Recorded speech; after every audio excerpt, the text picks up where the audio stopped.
couple days ago, Amy Porterfield said, action creates clarity. Mm. And that to me was a reminder to put the food in the oven before it's preheated. Like, even with this next opportunity, you're not going to feel ready.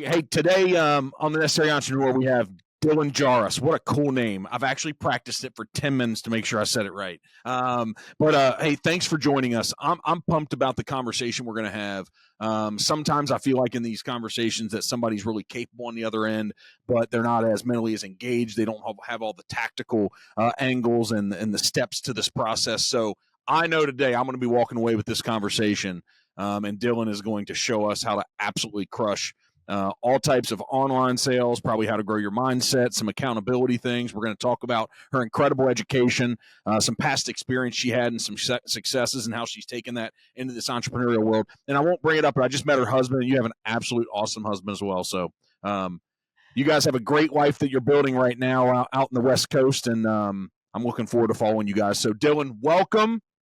Thank you. And 2025, here we go. So you have absolutely crushed the online sales world, and Etsy has been the platform that you really developed your expertise in initially, I think. Yeah. It had 7-figure in sales, and now you do coaching, and you have something that's a multi-6-figure blueprint for coaching people on Etsy. So if you went all the way back to those college education days and graduating in the early 2010s, did you see yourself here? No, absolutely not. No. So when I was in college, I started as pre-med. I wanted to get into psychiatry. I cannot handle blood. So I quickly moved on from that. But then got into fashion journalism. And I had this whole idea. I had this blog. That's actually how my husband found me, he found my blog and then cold outreached. But that's a whole another story. But I was into this fashion journalism thing, did an internship at Marie Claire at the Hearst Tower in New York. And have you seen The Devil Wears Prada? And do I have to admit this? I'm a strong, confident guy. Yes, I've seen Devil Wears Prada. Yeah. So it was that. It was exactly that. And, no eye contact type of thing. And quickly learned that is not the direction to go. And quickly, thank God now looking back at kind of where journalism has gone, especially print, and moved into the e-commerce side of the fashion space, worked for Zappos and then Zulily. And that's kind of where I started getting into e-commerce, was through some big companies. So you said it wasn't the direction to go. Yeah. Why? Oh, I mean, just look at what's happened now with the magazine world. I think there's probably been some serious downsizing, and it's just not the future. It's not where things are going. And that was something that, in hindsight, that's really good I didn't end up there. Yeah. Were you aware enough in that moment to know this isn't it, or were you just fortunate or lucky, or what? Did you know? No, it was more the people. I knew these are not the people to really grow a career with. These are not the people who would be necessarily trustworthy, and it didn't feel business focused. It felt very almost political in a way. And so I was blogging at the time though. So I was focused only online with my own journalism. And still at that time, Marie Claire was very heavy in the print space. So I knew online was probably the focus for them, like the online editors and things. That would be maybe a way to get in. But it's the people, and people are everything. If you don't like who you're working with, good luck. Yeah. How's that transferred? We'll get into Etsy and all the things you built and learned, but how's that transferred into how you evaluate the people you spend time with now and what you're building? Yeah. So it's interesting. So I found with Etsy and even with the coaching space now, there are certain people who have a business model of just chasing success.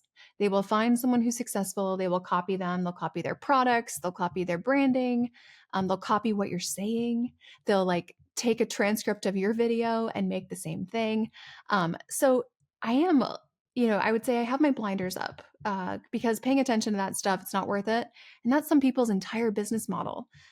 So for me, I think in any industry, any kind of space you're in, there's going to be people to stay away from, and then people who really want the best for you.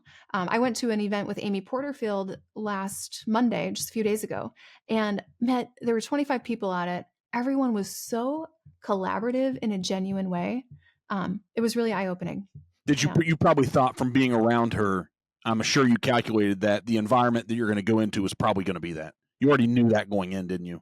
I sure hoped. Yeah. Yeah. Yeah. Because that's, who she attracts in my mind. That's what her brand means in my mind. Yeah. Yeah. Um, let's take this massive success you had with Etsy personally, selling Mhm. on the platform and driving revenue. I believe the stat is, when we do all this research and we're going to talk to guests, you were in the 0.01 percentile of top sales in Etsy. Yep. Is it as simple as me asking a question?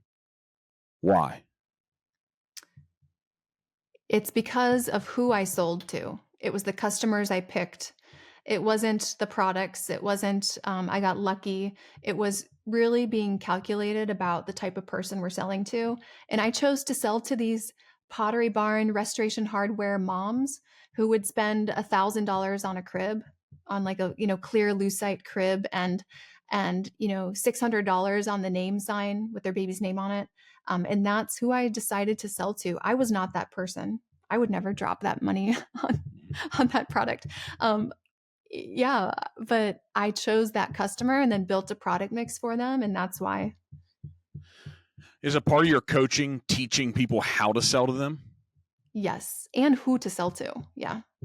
So it's multi-tiered. Yeah. Did you have a plan going into it, or did you just see an opportunity? Is it just this idea that you can tell the younger Dylans and those entrepreneurs coming up, and probably, I'm assuming, a passion for influencing women? Don't leave us guys out, but I'm assuming, right? Is that a Yeah. wrong assumption? I mean, I would say like 40% of the people I work with are men. Okay. It's All not that right. bad. Yeah, All right. not All the that. dudes selling on Etsy. Let's go. Selling the $600,000 cribs. Okay. Um, so with do you tell them just to find an opportunity and take action? Because I'm assuming all the lessons you learned along the way, you learned them. Was there an Etsy and online sales mentor, or did you make all this happen? So I took really what I learned working for Zappos and then Zulily, and it was really what I learned about the lifetime value of a customer and how to really increase that instead of chasing transactions. How do we choose the right people and then just sell more to them? And that's really the framework I applied to Etsy. It wasn't picking a product and hoping someone wanted it. And Etsy, it was actually right after we got married. We moved to San Diego, and I didn't have a job, which my mind, it's like I'm very achievement driven, career focused, and not having a job and not getting job offers was devastating to me. I was like 26 and I thought my career had peaked. Like, Mm-hmm. I actually questioned that. And I was doing all these side hustles, selling stuff on eBay. I was dog walking, house sitting. And then I threw up one picture of a letter J for our last name made out of flowers, fake flowers. And I put it up on Etsy, just a picture. And then a couple months later, one person bought it. So that first sale, definitely luck. Yeah. Mm-hmm. Yeah. What that first sale? What happened to your mind after that first sale when that happened? I Did you thought, believe like I can do this now? no, I thought, oh no, what am I going to do? I have to like make this Mm-hmm. because my husband, before we started recording here, my husband told you I'm kind of like an action taker. Mm-hmm. I had no plan for how to execute fulfillment here. I just took a picture of something for myself. It was personalized for our wedding, put it up there, and it was made out of foam and toothpicks. Okay. He engineered this thing with toothpicks and pieces of foam. We couldn't ship that to anyone. And it was another letter that they ordered. They ordered an H. So basically, they ordered it, and we had to figure out now how do we make it. So we actually did a whole engineering thing with wood, and we had to go source materials. And my motto, I would say, in life and in business is put the food in the oven before it's preheated fully, you know? Yeah, yeah, yeah, yeah. Yeah. Yeah. Dig into that a little bit more. So you're right on. So what's it Yeah. mean? What's it mean? I say yes and then I figure it out later Yeah. in everything, in Yeah. everything. Yeah. So when that H came through, because they didn't want a J, they wanted an H. Yep. You said we twice. Yeah. Yeah, my husband. Yeah. He is my, I mean, he's my business partner. He is he's the support, he's the even keeled, military cool under pressure guy. I'm more of like a little bit more energetic with my emotions maybe. Mm-hmm. Um and he's like, "All right, we can figure this out." Mm-hmm. And we put our heads together and it's a really cool balance the way we work together on that. Sounds like a Um, problem solver at an elite level. he is, yeah. Yeah. Yeah. So you invoked Zappos working there. You said you took a lot of the things you learned from that experience. What are some of those significant things that through that opportunity as an employee, before you were an entrepreneur, you were an employee, most of Mhm. us were, Yep. right? Yep. What was so significant about that place? So many of us have heard about it, about just how unique it was. Yes. It was it was probably the best decision in terms of where I started my career. So Zappos, culture is everything. From the hiring process to how you treat the vendors to how you treat, your coworkers. Culture was really underlying all of that. Their core values were just consistent throughout. And I remember when I interviewed, I wanted to work there so badly. I actually offered, I said, if you don't hire me for this, I will be your janitor for free. I will take out the trash just to get my foot in the door. Just so you know, like I was not going to take no for an answer. I will help this business in some way, even if I'm not paid for it. So yeah, that culture was amazing. And the focus on the customer, what that did, I would say, for the business was created so much consistency. Because once they acquired a customer, there's customer acquisition cost, they kept that customer. And so they could charge a premium because of the experience they offered. And that's even now in our coaching business, we are the most expensive option for sure. But we also deliver the best experience and results. So with that, in the Etsy shop, in any business we've had, it's really maintain that customer experience because it'll just bring you more stability. Yeah. How did that's a 10,000-foot observation, right? In principle, but Yep. what's that mean about, because we're talking about relationships, Yeah. right? What does that mean? What's that look like? You said in all your businesses, you've really just focused on the customer. What's that look like? What's that sound like when you're Yeah. engaging with them, when you're trying to obtain them as a customer? What's that look like? Is that It's too broad of really a question? Yeah. no, in a practical sense, I mean, it's putting yourself in their shoes. So, for example, you get a question sent to you on Etsy. You answer the question quickly within minutes, minutes or seconds, and you anticipate the next question and you answer the next possible question because you know your customer and you know how they're thinking. And so it's really about anticipating customer needs, serving them through stages of their life, right? We always look at 4 to 7 years. We want to keep that customer coming back for at least 4 to 7 years. So what else would they need? How else could we serve them? Um, Speed, that's like is such an easy way to target a profitable customer because people who value their time more than money, they will pay more for that like Amazon Prime shipping experience. And so speed, if you can just, do things twice as fast as the competition, like that's a home run. Yeah. Yeah. The more successful I've become in life, financially and even mentally capable, the only thing my money does for me is it buys me convenience and time. Yeah. And that's the person you're talking about. That's the customer you're talking about. Totally. That's willing to exchange it. And you get to a point in life where I'm still very frugal personally on a lot of things, but I know what sitting in first class feels like versus coach. Yep. And I wanted to put myself in a place in life that it doesn't make me any better, but it sure does make the experience of travel a lot better. Yep. And it's probably the same thing that you're doing. Yeah. Yeah. And it's that customer complains less.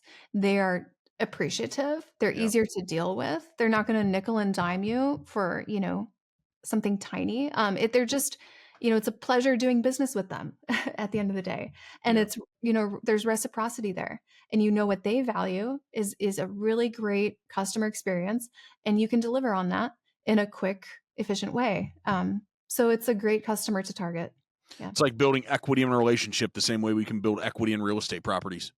You have extra there, so if it doesn't go well, you're not going to lose them as a customer. You have a little bit of grace moment in there. So Yeah, that's a really yeah, good analogy. yeah. Yeah. So that you have is it really a 16-step checklist for daily actions? Are you kidding me? Like it's 16 steps? It is 16 steps, yeah. Yeah. Okay. Can we Is that just do too much? can we just do 14 of them? No, I mean, that's the thing. People think, I think when they're building a business, whether it's e-commerce or something else, they're like, what's the one thing I need to do? Okay, it's not usually one thing. It's that you have to do like these 16 things to excellence, to really, and that's what makes you stand out. That's gonna be what makes you break through a saturated market. Um, What's yeah. when you say excellence? What's that mean to Dylan? Because I have no doubt in this time we've gotten to know each other here, you operate that way. You do. Not just Mhm. talking here on a podcast, not talking about your coaching. When you're actually doing the work, you're operating with excellence in your mind. What's that mean to you when you're Yeah. thinking about it? Um, to me, it means going 100%, following through on every detail and not missing a detail, because doing something halfway will get you halfway results. And I'm like an all or nothing person. So, like, it's not, if you're going to do it halfway, you might as well not do it, um, type of thing. So it's hitting every detail, because I'm very competitive. I want to win. I want to, have the best results at something. I want this campaign to be better than the last one.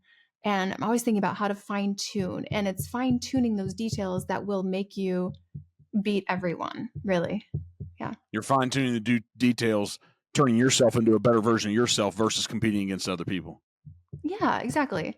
And once you're complacent, once you're thinking it's good enough, or hey, this worked okay, I'll just keep doing it this way, you're just leaving money on the table. Yeah. Yeah. So you're in the entrepreneurial space in a significant level. You're going to continue building these businesses, but you came from a place of traditional education. Yeah. There's a big conversation in the world now, the value of this traditional education versus just bootstrapping it, get out and take action, put it in the oven before you preheat it. Because Yeah. that's what we're talking about. Those are two different mindsets. Those are two different perspectives. So talk to us about what your belief and what your understanding is about this mix of traditional education versus this entrepreneurial world that we're in now. Yeah, so I was raised by two entrepreneurs. So my mom owned her own dental practice. My dad still works. He has like a fencing construction business of like over 40 years. So they were very entrepreneurial, and I saw the upside of that and the benefit of that and the options it gave them. So the way I approached education was you've got to have like the foundation. If I don't take, my economics class, I'm not going to understand cause and effect in the right way. And then, the reason I started in corporate was I was actually toying with this idea: should I get an MBA, just learn more, study more, or should I get experience? And I did think there was more value in the experience at that time. So I do think for people, even if you have like an entrepreneurial spirit, getting a little bit of experience working in a successful business will just fast track you when you do something on your own. Hmm. Yeah. So she's saying do both. That seems like we're asking a lot, Dylan. Yeah. So, okay, 21 to 25, I worked in corporate. It wasn't that much time, you know? But yeah, you should learn from other people. Yeah. Or you could pay to learn from a mentor. You could do that, but still, you're not in their business. How many people do you said pay to learn from a mentor? I mean, that's the same thing you were willing to do at Zappos. Essentially, like I That's it. paid. Yeah. Yeah. When you said if I have to be your janitor for free, Right. I would. That's paying because you wouldn't need. So that mindset of that willingness, when I heard you say that, I went, well, of course she's successful in entrepreneurship. Hmm. It's not just about the money. It's not just about the paycheck. It's about the opportunity, the growth, right? The vision, the goals. How important is that willingness and that mindset, do you think? I honestly, I know it's like everything. If Yeah. someone has that, boy, you can really go far in this space. Yeah. Do you recognize that willingness was really important? Like, were you conscious of it then? Um, I'm always just in the game. I'm just in the game, and I'm not. trying to get to a finish line. Mhm. It's more of just a constant game that, Mhm. yes, I've always been aware of. But we did some work with Alex and Layla Hermosi, Mhm. and they asked us a very interesting question. They asked Wes, my husband, and I, what is the goal here? Like, Mhm. how much are you trying to make? And I think it was even a leading question. And it Mhm. wasn't, we didn't even know, like, we don't have a number we're trying to hit here. We Mhm. just want to like blow this thing up. So that, and that they said they only look for people who With that aren't just attitude. trying to, yeah, because otherwise, once you hit a number, then what? What are you Yeah. going to If sit you would have around? said 5 or 10 million, right? What do you to your point, what are you gonna do with that? Yeah. So what? Yeah. Yeah. Yep.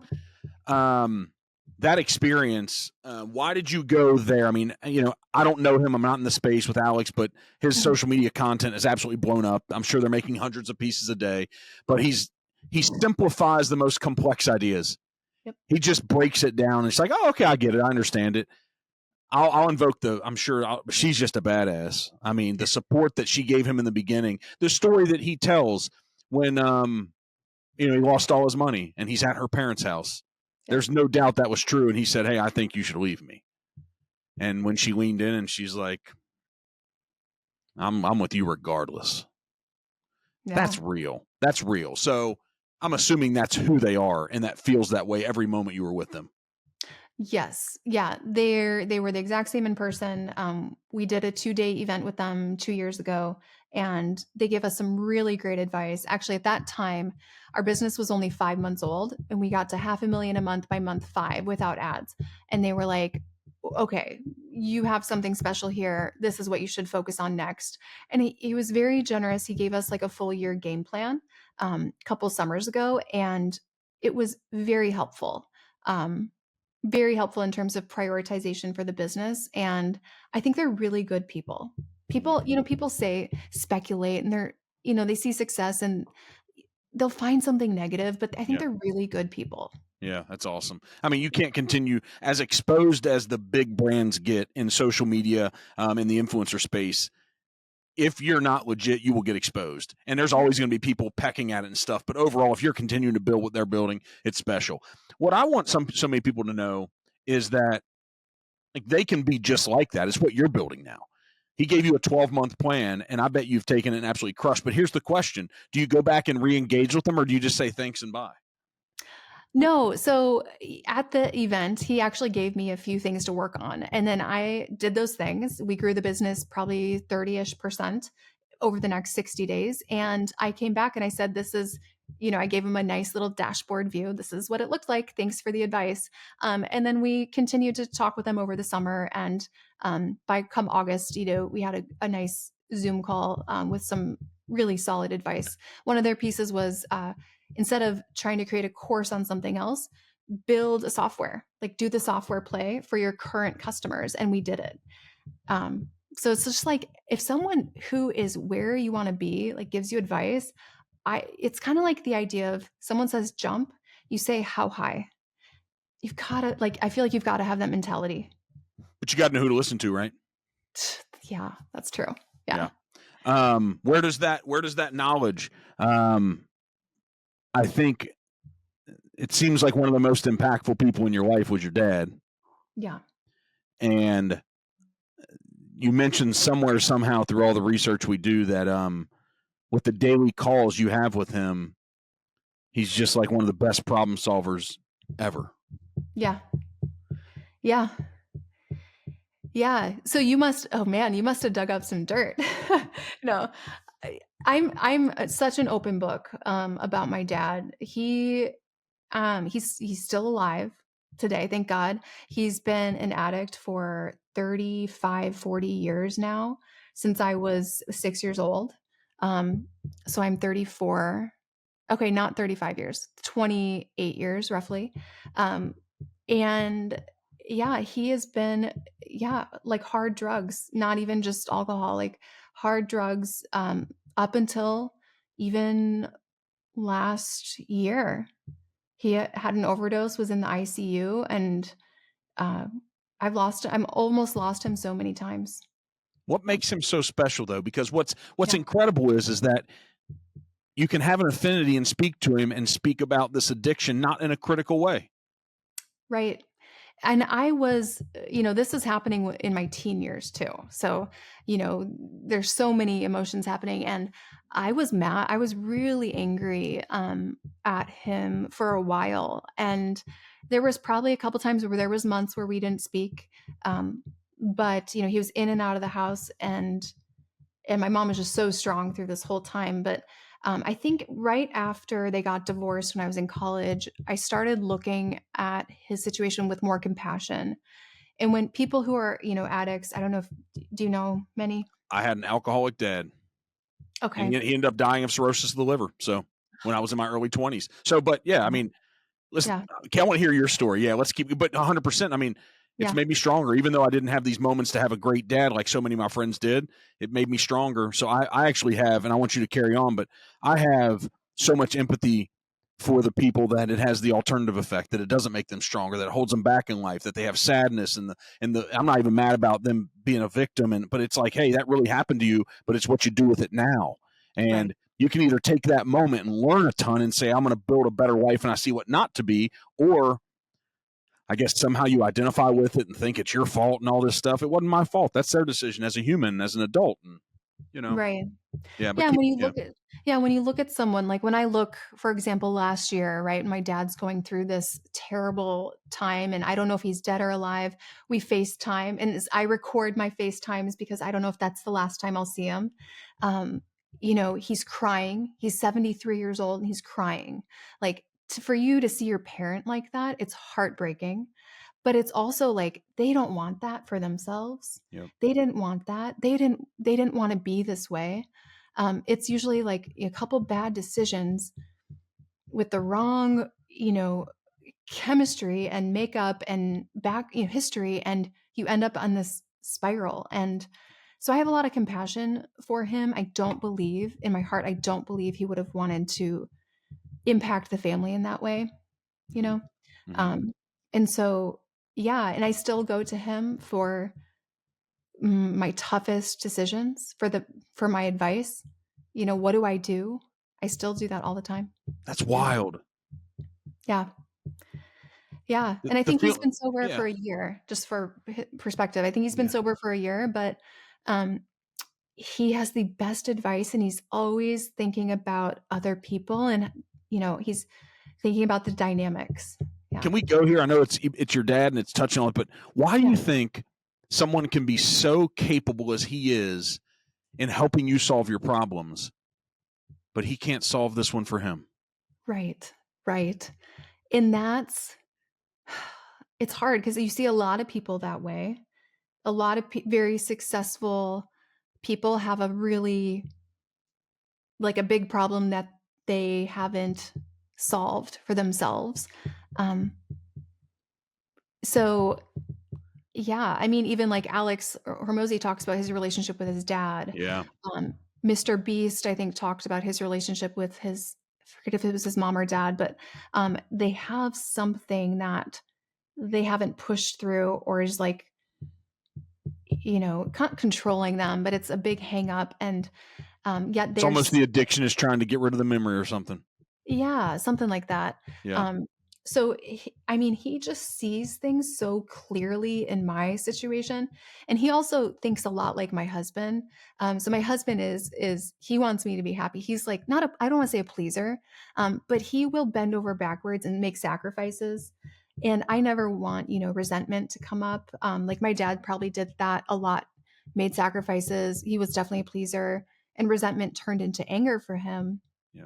which then transpired in addiction. And he helps me see things from different people's perspectives who are just think differently than me. That's what I was Yeah. wondering. Like, is that the best thing that you take away from even all this experience?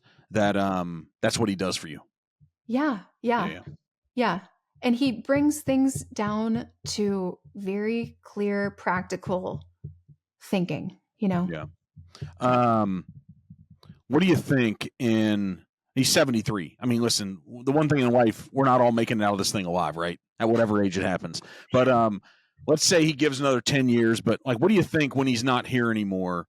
Will you look back with the same affinity, or what are the thoughts that you'll have about the impact that he made in your life? Will it be more than this? Will it be beyond it? What do you think it'll be? Totally. The way, because right now I give advice to people all day. I distill their confusion, what they're dealing with. I distill it down to clear action steps forward. And that's what he does for me. So I hope, like, if I take anything from him, like, I want to be like him in that way, where people know, like, Dylan gives the best advice, and I want to be that for my kids, for my clients. Yeah. Hey, thanks for tuning in. If you like these types of conversations, be sure to follow The Necessary Entrepreneur on your favorite platform so you never miss out on future content. So this coaching business you have, what I have here, the information we found is it's a blueprint for success on Yetsy. You clarified exactly what it is. What's this coaching look like? Like, what on a daily basis with you and your clients? Why is it so special? Is it as simple as you taking what you learned and compounding it and teaching them, or does it feel different to you? Um, it feels different because with them there's less trial and error now. With me it was more trial and error, and we have people selling the weirdest stuff. Like, I sold stuff in baby and wedding, and then we have people who come in, they're selling, like, one of them sells dehydrated animal parts. Like, yeah, like lungs of, like, sheep, for dog treats. Yeah. So so anything you can imagine, that's just like one of the weirdest things I've seen recently. But whatever they're selling, it's the same principles, your customer, your product mix, how to scale. And yeah, we provide, it's like 5 coaching calls a week and then unlimited daily one-on-one message coaching. So we're just like pouring into them for a year. Did you build the platform when Alex said build software for your current customers? Is that what you did? We had the platform before, Okay. but the software we just added on as like a sister company. Yeah. So I'm not trying to give away the whole farm here, but Yeah. what when they get daily unlimited interactions, is any Yeah. of that AI now in the new AI world, or is it actually a human on the other end? Human. Yeah. No, we cannot do. I I mean, saw the that eye would roll. be. We're going to talk about AI now. Okay. Oh yeah, that would feel so unethical to me. Yeah. Yeah. I mean, to me, it's like going to a therapist and then, like, it's an AI therapist. That may You happen. want. I know. Yeah, that'd be scary. But the People want personal that. touch in the relationship, yeah, yeah. Yeah. Totally. Yeah. Do you think it because you need to provide specific exact context to the exact situation and scenario they're going through? Is that really is Yeah, like, Sarah here is terrible at graphic design. Whereas, like, Jamie over here is great at graphic design. I'm going to give them different advice. This girl, I know she has ADHD. Okay, I'm going to give her different advice and priorities than this guy who's, like, very direct. And yeah, so we customize our teaching style for them. what's your client acquisition? What's the top of the funnel? What's your approach to you building that? That is YouTube and our podcast. Mhm. Yeah, YouTube is great. You're smiling. You lit up on this one. Because so that's what everyone asks, because they're like, how did you grow this organically? And we turned on ads in the fall. So just like 5, 6 months ago, and still 95% of this is organic. It's crazy. What's the lifeline, the experience of a client? Is it they're engaging with you first on YouTube? How's it go from there? Do you do a reverse, like, is it through comments? Do you get all the reports on who engages and likes, who subscribes? What's that look like on, like, even if we're outside, we're in the entrepreneurship space here during this conversation, but even if Yeah. this is outside e-commerce or outside of Yetsy, it's the Yep. same type of client acquisition, top of the funnel stuff. So Yep. what's your approach, your algorithm, how's that organically flow? Yeah. So with YouTube, one strategy we had was get going as quickly as possible. It was a volume play, so I had a goal of doing 1,000 or 30 days of videos, to get to the 1,000 subscribers to get monetized quickly. I Mhm. made it to about 3 weeks, and then I got sick because I just pushed myself a little hard. But I was literally every day outlining it, video on my phone, editing it on iMovie, posting it, creating the thumbnail all myself. So we grew that quickly, and I was just giving away the information, just give it away. And then people started asking, "Oh my gosh, well, what about my situation? Can you provide coaching essentially. So started building the course from that. But now at this point, we're 2.5 years in. We go from really top of the funnel is YouTube and the podcast, funnel them to Instagram. We have DM setters on Instagram. There's 4 right now, and they are speaking as me. Sometimes they'll introduce themselves, and we get them booked onto a call with us. Hmm. What's your conversion rate once they get on a call? So, I don't know if I should say all this. No, you don't have to. But here's the thing: we're not going to be able to repeat you. You guys are awesome. Here's the thing: Yeah, what should the goal of somebody you're coaching? What would yeah, the goal be for their conversion rate once they would get on? You're going to do it better than yeah. that. What's the goal? Yeah. I mean, you want to, I would say with organic, where they've been nurtured, because my nurturing is long form. They've watched maybe a month of videos before they get on a call with us. And they feel like they know me when they get on a call. So when we see that, it's like 80%. Yeah, When it's a cold ad lead, maybe it's like 30%. yeah. I Yeah. was going to say 20 or 30%. Yeah. Yeah. So it depends where they come from. Yeah. How are you going to continue to scale this? You think you're ready to double in size right now with your infrastructure? Yes, we can handle that. Yeah. Very confidently. Yeah. Yeah. We've got a good, really solid A-player team, and our fulfillment is so dialed right now. We can scale that. Really, it's going to be on the marketing side, um, really getting onto other platforms, speaking on new stages, hosting more summits. We did our first a couple months ago, and then ads, scaling that. We have an affiliate program we just launched as well. Mm. Yeah. Look at you guys. You're not playing. This is No. Dylan's the next guru. Okay. Early 30s. You got like the next decade to go all in to really do big, big stuff. You going to write the book? You're probably writing the book. So interesting. We have a book coming out soon, yes, but it was, I would say, assisted by my email marketing guy who does like, I guess, ghostwriting. Ghostwriting. Yeah. Yeah, yeah. So yeah, not like the Jefferson Fisher book or Amy Porterfield's book, but maybe that would come. Yeah, Maybe that's the second or third one. yeah. Is it about mindset and an attitude about being in business, or is it specific tactics to the business and the coaching that you do? Yeah, the book is really a framework for focusing on customers instead of niches, because everyone, niches are or riches are in the niches and niche down, but that doesn't really guarantee anything about a profitable customer. So for consistency, we focus on customers first. Yeah. Yeah. You're considering, we're not going to put it out, you're considering a move in the future, a geographical move. You're Yeah. considering. Am I allowed to say that? I'm not going to say the Yeah. locations.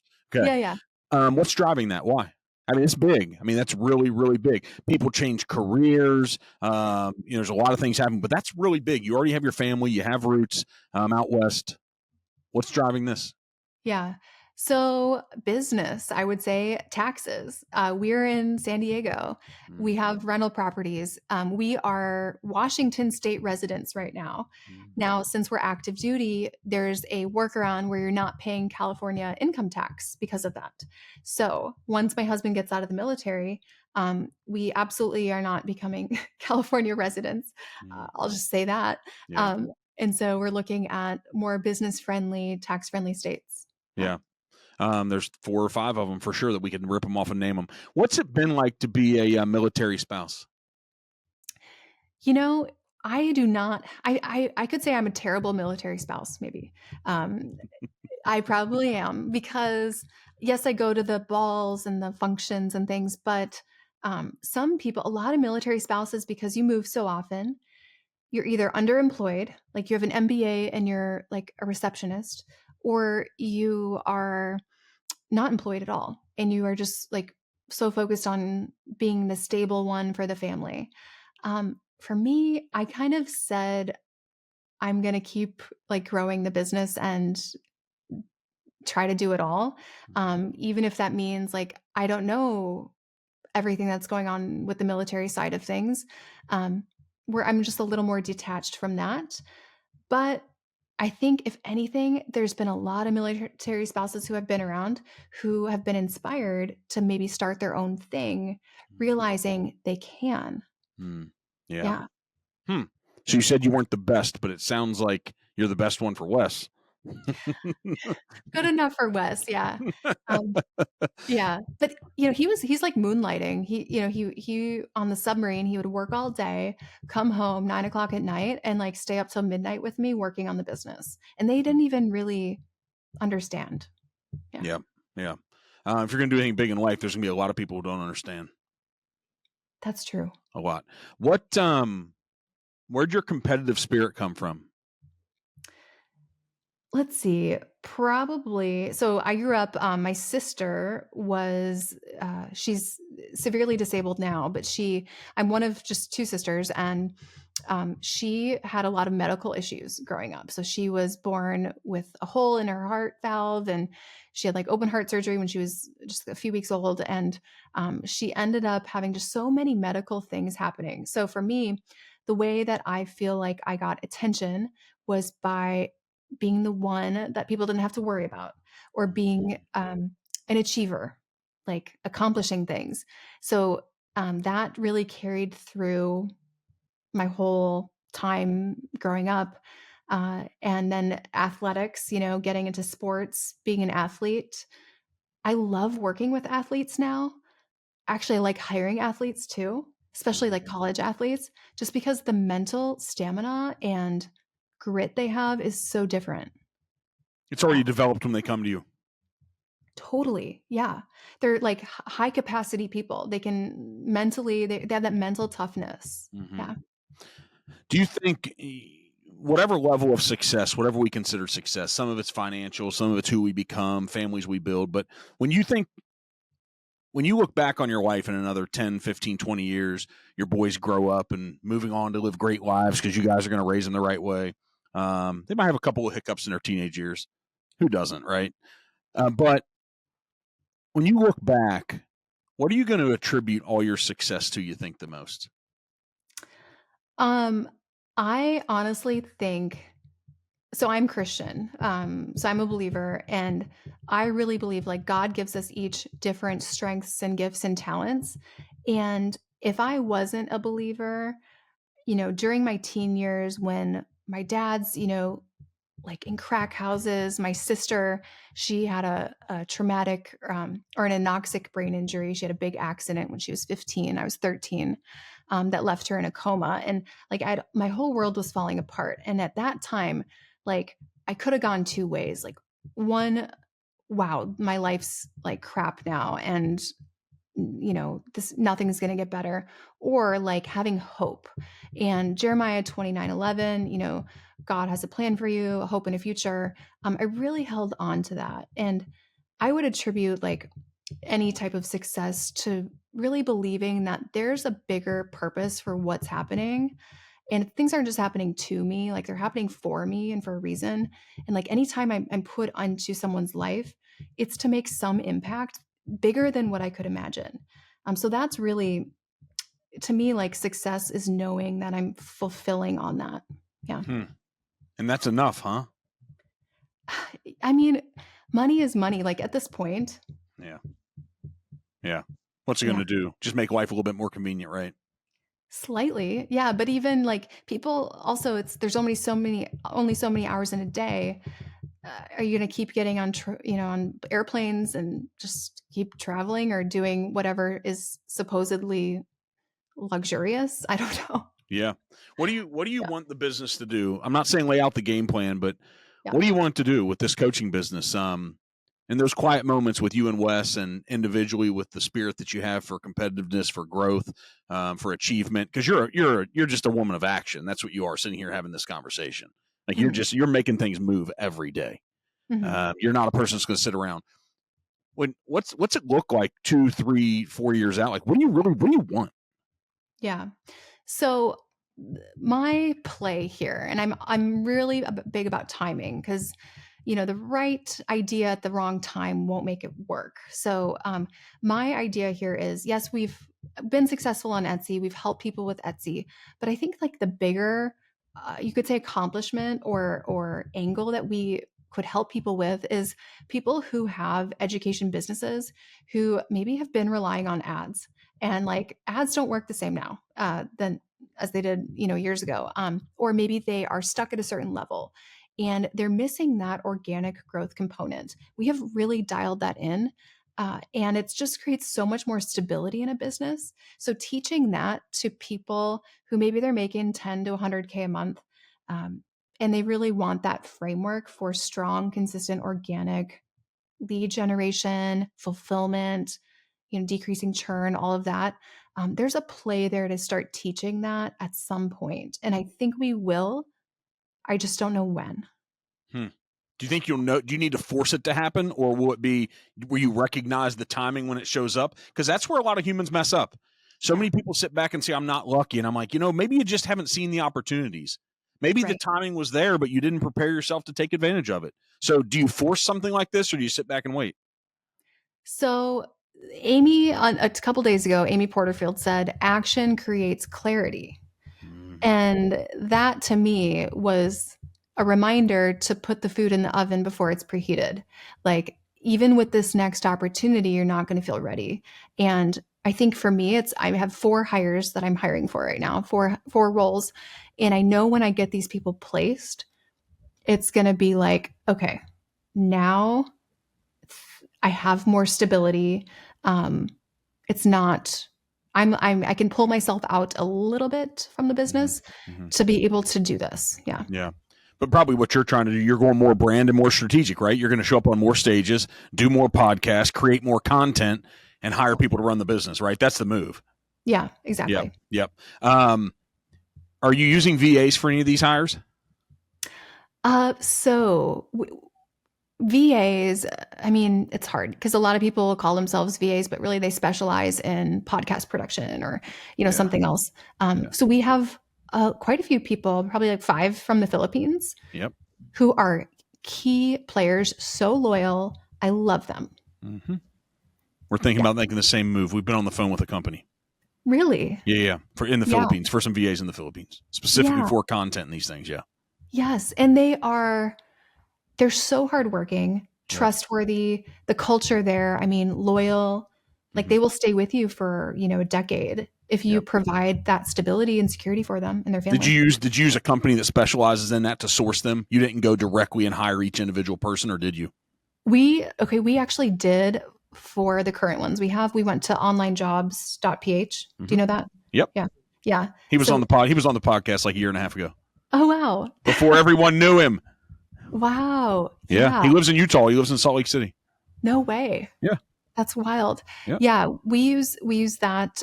We interview at least 5, 6 people. But yeah, Yeah. So now, it's but hard. you've done that now, or at first you hired the people at first, or you did that now? Was Online We Jobs PH in the beginning or now? we've started probably 10 months into having this business. Okay. So like our finance specialist from there, our Okay. customer engagement specialist from there. Yeah. And really, yeah, I would keep doing it from there if I could. Yeah. Yeah. Yeah. He gets to ride his bikes and spend a lot of time with his family all around the world now while his business is operating too. There you go. Yeah. Yeah. I don't want to out him and say he doesn't work, but he's intentionally built that business. He's very smart. So Yeah. he's a US person. Yeah. He's US. in Salt Lake City. Yeah. I had no idea. I just assumed it was someone over there. Nope. Wow. Yep. He's Smart guy. he's pretty good. I'm sure we continue getting better, but yeah. All right, Dave. That means we're doing some things well. So the what do you think this is? You invoked that you're a believer, so I'm allowed to go here a little bit. Yeah. Um, what do you think the purpose of this whole thing is? I'm not trying to go woo woo and go too philosophical, but Yeah. what's the purpose of this whole thing that we're doing? Life, your business, my business, trying to inspire other folks, and you trying to coach them. Like, what are we doing? Are we just trying to make some money to improve everybody's lives a little bit more so they figure it out a little bit more and they can travel their own journey? What are we doing? Yeah. I think that life is really, really hard, no matter what. It's going to be hard. Like life on this earth, there's going to be, whether it's today, whether you're in the hard moments now, or whether it's just around the corner for you, it's going to be super hard. And there's going to be points where you probably feel like giving up. for anyone, where they just feel like, how am I going to go another day? How am I going to take another step? And really, for me, it's about sharing my experience, like going through like tragic stuff while building a business, to show them, hey, when the stuff happens, keep going, like keep building. Don't let that derail your dreams. Don't give it power to derail your dreams. You can keep going and still be successful. So giving them that inspiration that will keep them going. And then I also think, just financially, I don't like, money is really just options, giving them options to take care of the people who mean the most to them and in the way that they want to. So giving them options, putting more options on people's tables. And I think that's just makes a stronger country as well. So. Yeah, I tell people so often, whether it's ones that work for the businesses that I'm responsible for operating and running, or good friends, or my networks and some mentors, I share with them so often. I'm like, money, it just gives you more choices. It's exactly what you're saying. It just gives you more choices. And if you're a person who consistently makes bad choices, you're going to get to make more bad choices. And if you're a person that makes good choices, you're going to be able to highlight that and probably pour into the world a little bit more. Remove judgment from it, but that's what it's going to allow us to do. It's going to allow us to do more of the thing that we want to do and have more freedom over or the outcome that we want. That's what's going to happen. Right. Yeah. Right. Yeah, and a lot of people think because of how the situation they were born into or how they grew up, that they're just not going to have options, and it's like, no, this is America. This is 2025. You absolutely. Best it's ever been. Best it's ever been. Yes. Yeah, totally. Best it's ever been. And like, I can sit here and talk to you, and you shared about your dad being an addict and still the love you share for him, your sister and her being disabled. Mm-hmm. See, what so many people that aren't living the life they want yet, they want to give themselves the excuse, and I'm not being mean, but I'm being real. They want to give themselves the excuse and the reasons that they haven't achieved what they wanted to in life, or haven't accomplished some of their goals, and they're not on this path because of those things. Right. Right? Mm-hmm. What I want to tell them is, just being around people like you, it's like, no, you achieved in spite of having to experience those things. Right. Yeah. There's one of the four we haven't talked about too much, but because maybe your mom's busted her butt and built a good dental practice, we haven't talked about her. Are we allowed to? Or are we not allowed to? Yeah. She's great. She worries about me. I'll say, I know she worries about me. Cause she retired a couple years ago, and she really, like, her life and priorities have shifted since retirement significantly. So she used to be, like running the practice, doing all that. And I do see like a shift. I don't know. Have you seen that when people retire? Oh yeah. Yeah. I talked to him about it. I have some people I'm really close to. I talked to him about it. It's kind of scary to watch. Yeah. It is. Even some people in their 80s. It's weird, the relationship I have with these folks that, I'm even around some of them where they say, Mark, you've achieved way more than me. And they're looking up to the things that I've done here in my mid 40s, but they were in their 80s and they had a great life and built a lot of success. But I ask them about retirement. I'm just somebody who just, I ask all the questions. I don't have guardrails over any of the communication I have with people. The gloves are off. That's how life should be. It's transparent, respectful, but transparent. And I asked one recently, has the home down in Naples and lives here and just has had a great life, raised 4 tremendous girls. They're married and have incredible lives and great families. And I said, tell me about retirement. He said, it sucks. Now, that's not for everyone, but he's like, I just don't do anything anymore. Yeah. So I'm not saying that's the experience for your mom, but it's kind of like they were so focused for so long and so driven and so structured based upon their responsibilities and their commitments. They don't have those anymore. You have to like reinvent yourself. And like, what if you don't? Yeah. Right.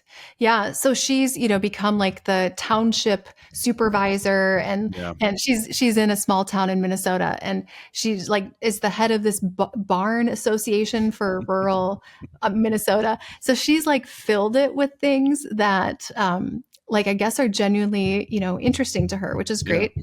They're better for having her. They're probably like, what in the world is going on here? This lady is running this the way that it's never been run. Yeah. Yeah. So it's a shift when you watch your parents like grow older and change. My dad will never retire. So for that, I see more like he seems like the same. But I do see change with her. And it's just, I have to accept that like parents will have different phases, and it doesn't mean they're going to die. But Yeah. It's just What a little unnerving. Yeah. when you said she worries about you? Why? Because so her life has slowed down quite a bit more, and mine has like ramped up. And I think she just wants, when she sees me like so stressed out, I think you just worry about your kids probably. Yeah. Um, And now but for she has me, more time to worry.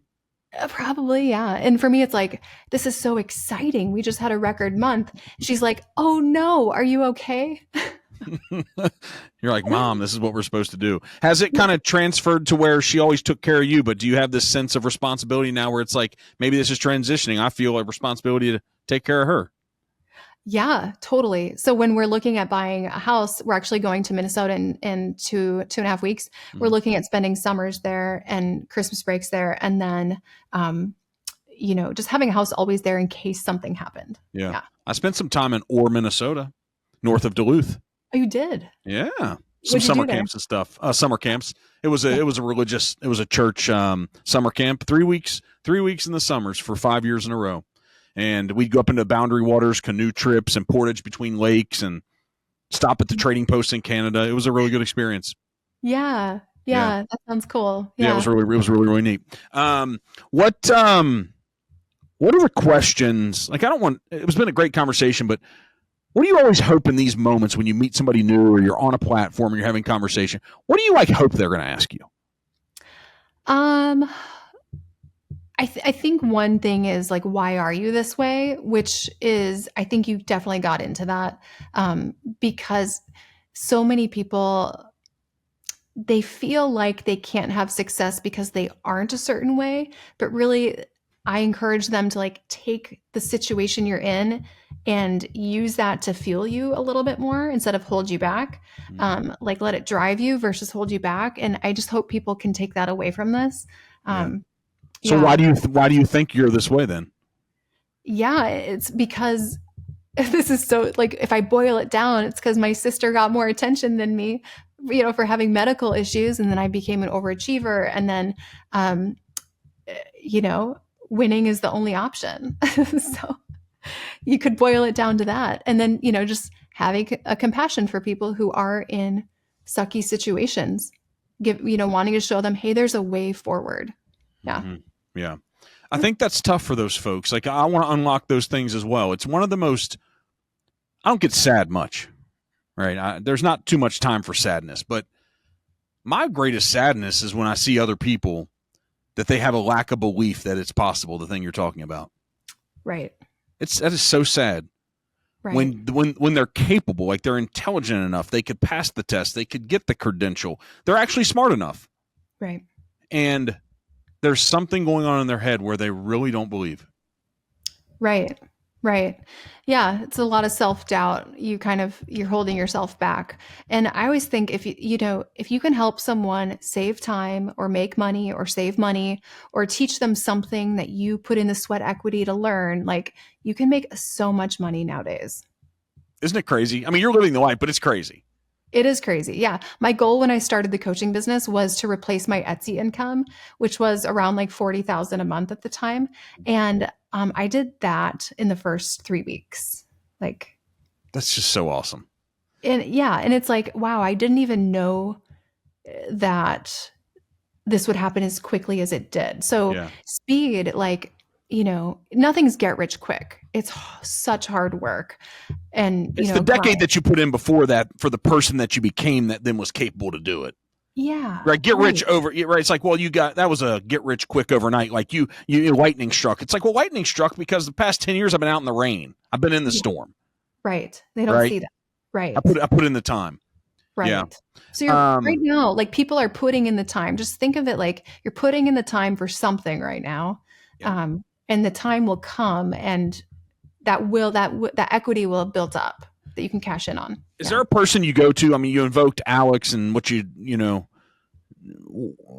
a couple weeks ago, you were in an event with very strong people and stuff. Is there someone that you go to or like, is it books? Is it certain podcasts? Are you reading meditations from Marcus Aurelius? Like, are you reading Marie Forleo, Everything's Figureoutable? I mean, is there a core place that you go even when Dylan's having the self-doubt and maybe a little bit of loss of confidence, because we all have it at times. You just do a better job to check it and keep moving forward. In those moments for you, where do you go? Yeah, I think there's two places. Alex, for sure. Alex's videos, long form videos, because of his communication style, it just hits. Like, he's the best communicator that I've seen in a long time. And then there's also a pastor named Judd Wilhite, who he's the pastor of a church in Vegas called Central, and they're turning into like Hillsong. This church is getting huge. But Judd Wilhite, he's on the radio a lot, and he is also an amazing communicator, but just brings perspective on what you're walking through today. So Judd Wilhite and Alex Hormozy, they probably couldn't be more different, but they have a similarity. Yeah. Yeah. Maybe you need to get them both on your podcast because you invoked them and you're like, hey, thanks, guys. They need to chat. No. Let's go. Do you listen to Audible? Do you read any books? So that's something my husband's amazing at, and I'm too impatient to do. Yes. You could turn it to 1.5 or 2. Everything's 2 or 2.5 if it will let me. Yeah. Okay. Yeah. Yeah. So need to get more into that. But do you? I don't. Do you? I mean, but maybe you don't. I mean, look at what you're doing. Maybe you don't. How to Win Friends and Influence People. That is a book that sticks with me. Yeah. Yeah. This thing you're on about relationship. What we didn't touch on, you spoke to it a little bit. The one word I told someone on a podcast last week. I said, I think the word for 2025 is authenticity. Yeah. I'm seeing that.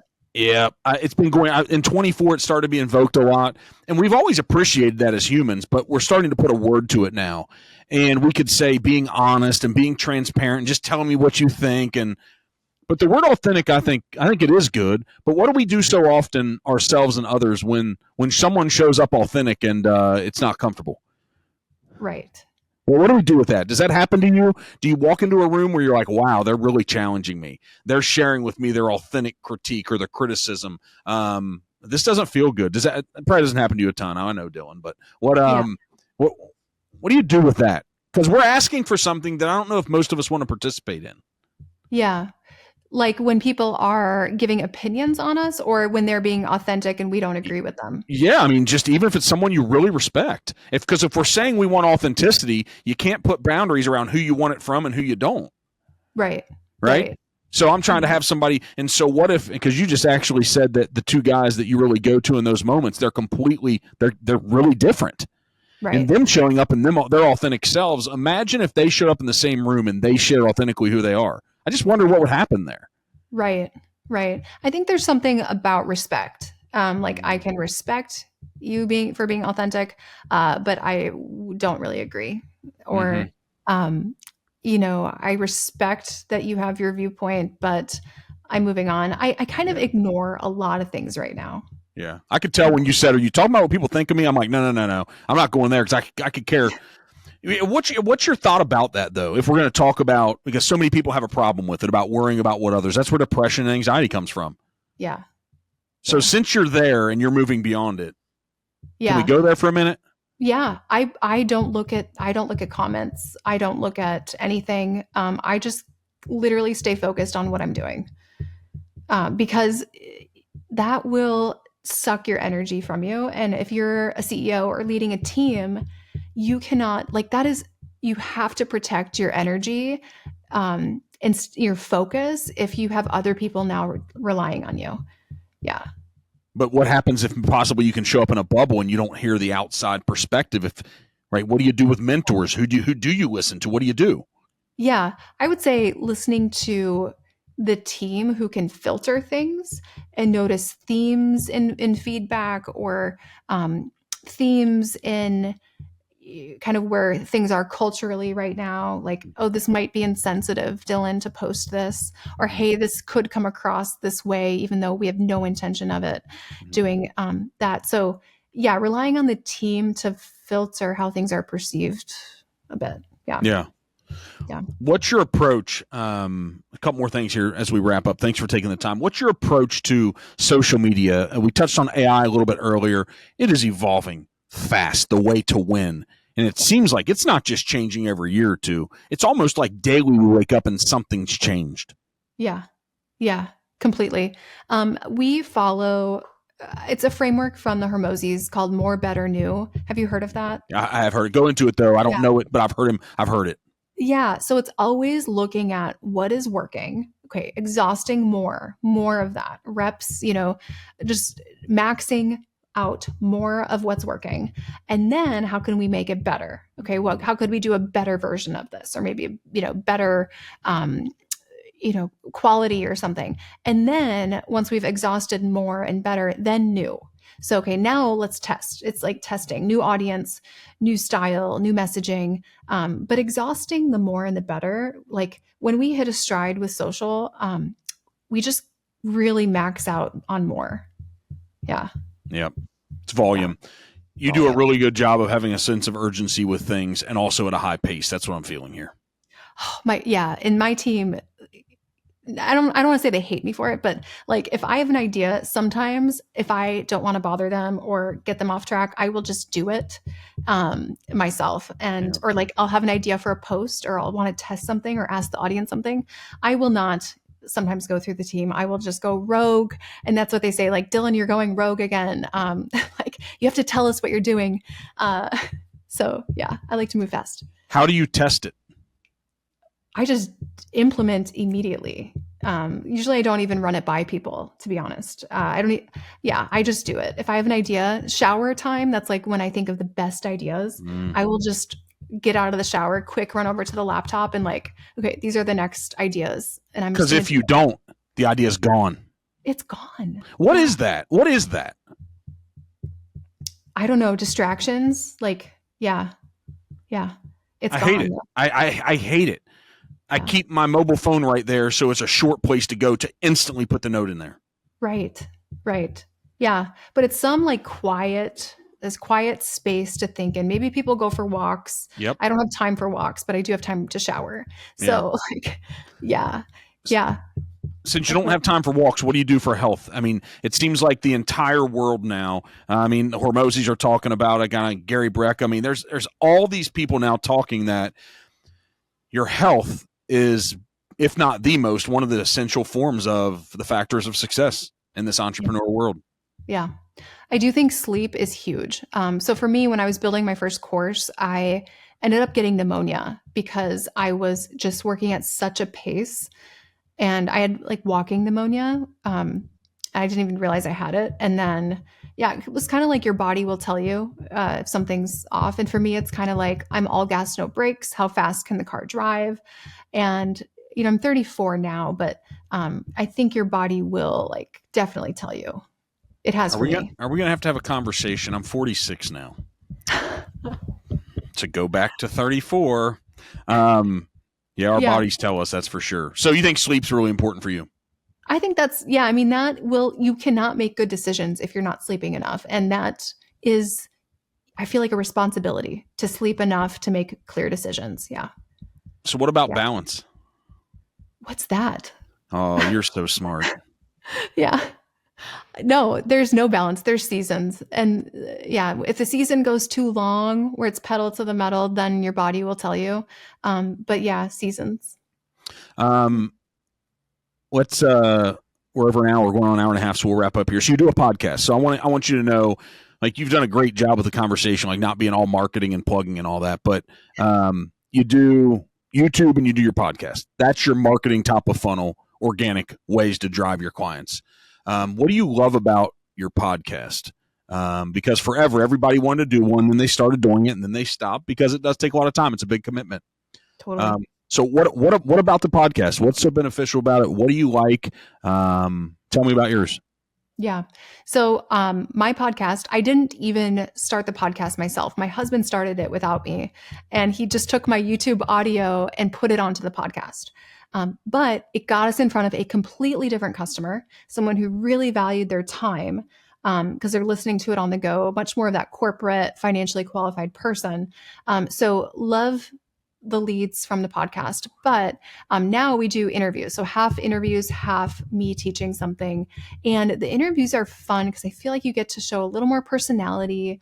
It's not scripted. It's it's not like off color or anything, but you get to have fun. So that I like bringing a little bit of fun into business, but also giving them someone else's perspective, not just mine. Mm-hmm. So that's Yeah. what it's more about the guests than about other folks. What is the podcast? He named it Etsy Seller Success with Dylan Jahraus, which I think we'll rename it at some point as we kind of rebrand, but that's what it is right now. Okay. Yeah. What would you have named it? One word, but I don't know what the word would be. You know how I think Layla did build? Yep. Yeah, I like the idea of one word. Yeah. That's cool. What's their, we're not sitting here trying to market the Hermosis, but since they made a difference in your life, why not talk about it? What's their business school? What is that platform? Do you know anything about it? School. Yeah, I've been on there on the client side, and we actually chose a different platform for a few reasons for our teaching and our clients. It's a great platform. You know, there's like a free version, and it's great for that community building part, especially maybe you instead of like a Facebook group, you can do school community. So I think it's a step up from that little, kind of eliminate some of the spamminess from a Facebook. What's the platform that you use? Circle. Okay. Yeah. Do you know Circle? Nope. We were on Kajabi for the longest time, and I mean, we're only 2.5 years old. But for the first couple years. Yeah, for like a year and a half. And there's so many limitations with Kajabi. So Circle allows private one-on-one coaching and then all the coaching calls right there. So I like that balance of group coaching and private in the same place. Yeah. Yeah. A final question. Great conversation, but what do there's this idea, it's been out here for a long time, that we're the average of the 5 people we spend the most time around. Yes. But at the same time, we're not supposed to judge. I love the conversation. So we're not supposed to judge folks, but then how do we evaluate the 5 people that we're going to spend the time around? I think you can still choose where you spend the time. Yeah, absolutely. And I think for business owners, it's the team you hire who you end up spending a ton of time around. Yeah. What do you hope for your 2 sons? What do you hope for them? Oh my goodness. Well, first I want them to be little gentlemen, and like kind people. And I want them to know that they can do anything they want, that there's nothing they can't do in life, and that I will support them in whatever they want to go after. Yeah. All right, to wrap it up, Wes, Mr. Awesome Wes with the last name Jay. I got to meet him. He's such a cool guy. Since he's such impact, you guys are business partners. Why'd you choose him? Well, he is 6'6". Okay, I have to lead with that. So that's a huge win. But I'm just kidding. Beyond his height, his amazing height, he is so caring and supportive, and he is just like in my corner. He, balances me out in every way, and he is so hardworking, the hardest working man I've ever met. He can keep up with my pace, and we're both working till the same time. He's even the guy who, after you brush your teeth, he knows that I will feel more solidarity if he waits to get into bed. So like he will let me get into bed first so that I feel like he's with me. You know what I mean? I don't know if I know what you mean, but what I know is you might have the most conscientious husband that you could have selected. I know. Which is awesome. He's amazing. He will literally sit on the steps waiting for me to like brush my teeth or whatever I'm doing, so that he's the one who turns off the light and comes into the bed last. So and he still plays on submarines. I know. I knew it when you introduced him. It's the first time I've ever had a spouse like jump on camera. I just felt something, and I'm like, man, what a cool guy. What a good guy. He's so good. I hope you guys build a tremendous business. You come around certain humans and they're going to do big things. The only thing that will stop you all at any moment when you just raise your hand and be like, I've had enough. That's the only thing that's stopping you too. Know it. You've got this belief inside of yourself. I hope your dad continues this sobriety. Thank you. Thank Yeah. you. 1 year. I mean, that's big. Yeah. At that age, it's big. Yeah. Yeah. And he's still Yeah. working. Yeah. Okay. Thank you for joining us. You get one question from me, not about me. I want to carry it on. There's a really good podcast that The Diary of a CEO. That guy he has that British accent. He does such a good podcast. We're going to start doing something unique, something different, but it's so good. He makes, Dylan can help me come up with an idea for us for this. He makes the current guest leave a question for the next person, and you have no idea who the next guest is going to be. It's such a cool idea. He makes them leave the question. So here's what we'll try to do. Instead of having Dylan leave the question for the next guest that you don't even know who they're going to be, what's the question that you would leave, though? This is very interesting. This is more, I've been interviewing so many people, so this is more of an interview question, but I think it'd open a lot of worms for you to talk about with them, like a whole can of worms. I would ask them, what do you think your team says about you behind closed doors? So, Dylan, what do you think your team says about you behind closed doors? Oh, no. They would say,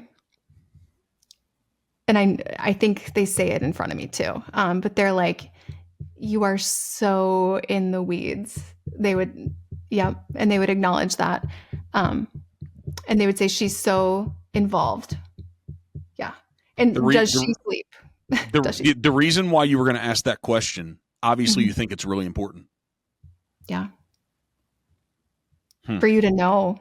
Mm-hmm. Yeah. Yeah. To be self-aware of that. Okay. Hey, thanks for coming on. This has been awesome. How do they engage with you? Like you're getting ready to hit 100,000 followers on the gram. You're in like the 70s or 80s. Watch out. Here she comes. What's the name of the coaching business? Like, how do you want people, like, what's the one place that they should engage with you? Yeah. DylanJahraus.com or just Instagram, Dylan Jahraus. Dylan, Dylan, and then just type in J because the last name's hard to spell, and you'll see it on Instagram. Yeah.